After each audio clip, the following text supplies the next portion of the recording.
Morgan. My name is Ben Cool. I am a sports analyst and the host of BC-60. Today we're interviewing Tim, the gnarly play-by-play. Thanks for coming. My pleasure, Ben. Glad to be here. I'm excited for conversation ahead. I appreciate you taking time out of your busy schedule to join me. Always, always. Rock on. And I'm from Charlotte, and I'm a Charlotte Hornets fan. Wow. Well, you had to be a little encouraged last year by their better season, right? Right. They did good. You spent many years as a TV play-by-play announcer, public address announcer. How did your journey in sports begin? Oh, wow. Well, I can tell you that. I always got a good story to tell you about that, Ben. But I was in high school and I decided I wanted to be a sports broadcaster. So when I was in high school, I would go to my football and basketball games and sit up in the crowd and just practice play by play, okay, for my high school. And a funny story that I love to tell everybody is that one game I was sitting behind the cheerleaders and I was practicing my play by play. And one of the cute cheerleaders turned around and said, Tim, man, you really sound good. I was like, wow. So when one of those cute cheerleaders told me I sounded good, knew I needed to pursue it and keep going. So that's what I did. So it all Gnarly. started way back then. Gnarly. And what inspired you to pursue a career in sports? Well, like I said, I was always a sports fan growing up. I grew up in Pittsburgh, Pennsylvania. Big fan of the Pittsburgh Steelers, Pittsburgh Penguins, and Pittsburgh Pirates. And so I was always a sports fan growing up. And I just decided that I liked to talk. And so I thought I would be good at it. Didn't know how far I would get to it. But man, Ben, I've been so blessed that God has allowed me to not get to the major leagues, but get to AAA hockey for several years, and then to work part time for the Carolina Panthers of the National Football League. That's been a real thrill for me. And then working for some colleges and some other hockey teams. So very, very blessed. And even at my age, Ben, I'm 73 years old. And I still do a ton of games here locally in Charlotte, North Carolina. As a play-by-play TV announcer, how do you prepare before a broadcast? That's a good question, Ben. And for any of the aspiring broadcasters that might be watching this, uh, you know, preparation is a key. And I've always told myself and always told other broadcasters that I do mentor that 50%, 50% of preparing is to know the players' numbers and names inside out. That's what I spend the majority of my time doing.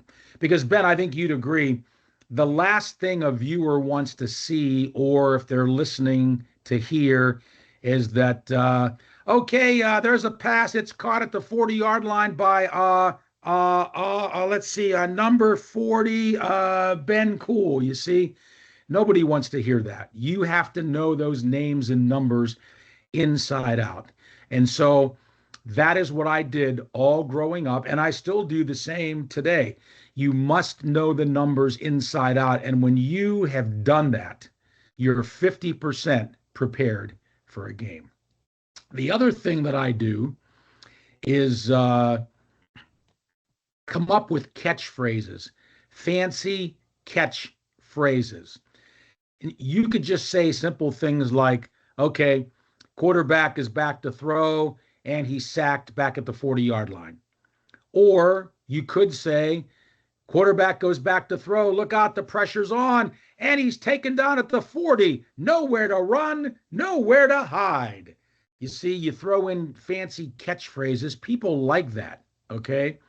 Uh, people like the catchphrases. When I do hockey, if a player challenges another player to a fight and the guy that challenges him doesn't do well in the fight, I'll say, oh, and there's Joe Jones. He started the fight. He has a big cowboy hat. but no cattle. You see, people like those catchphrases. So to me, that's also important.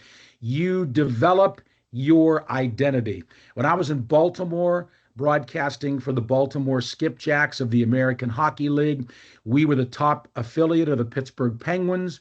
And so anytime we scored, I could always say, oh, he shoots and scores. But there was a big shopping center down right by the harbor on the water. And so every time we would score, I would say, and so scores for the Skipjacks. Light up the lights on Harbor Place. That was the name of the shopping center. So anyway, do a lot of catchphrases.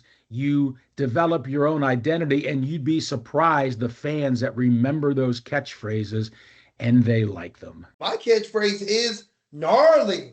All right, good for you. You got one. Having worked in both football and hockey, what do you enjoy about each sport? Well, I like hockey. Hockey is my favorite sport, okay, to broadcast and or something else because uh, hockey's a real challenge. There's not many breaks, right? Players change on the fly, so you're constantly looking at new players on the ice all the time. So you're challenged by that. It's a fast game. Uh, you know, uh, Soccer, it takes so long if you got the ball in your end to go down the other end and score. In hockey, you could be 5 or 10 seconds and you're deep in your end, and then 5 seconds later you've scored a goal. So I do like that about hockey. And football's always been my favorite sport. And you have a little time in between to allow your color analyst to make comments, and then you get to set the play. Okay. All right. It's second down and 10. Two receivers out to the left, one split out to the right. The backs are in the eye behind quarterback so and so. You get to describe to the people the formations. And then, of course, when there's a big play, you get to be real enthusiastic. Ben, one of the trademarks for me has always been showing enthusiasm. That's my biggest trait because when something good happens, I get excited. And people love that emotion. They love when you're excited. And so people have always told me in the past, hey, Tim, that's what we like about you. You're enthusiastic. And I'll say this too, Ben, for some of your viewers and listeners, is that it doesn't matter what game you're covering.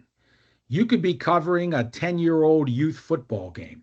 You make it sound like it's a Super Bowl, right? You don't care what the competition is. You don't care what level it is.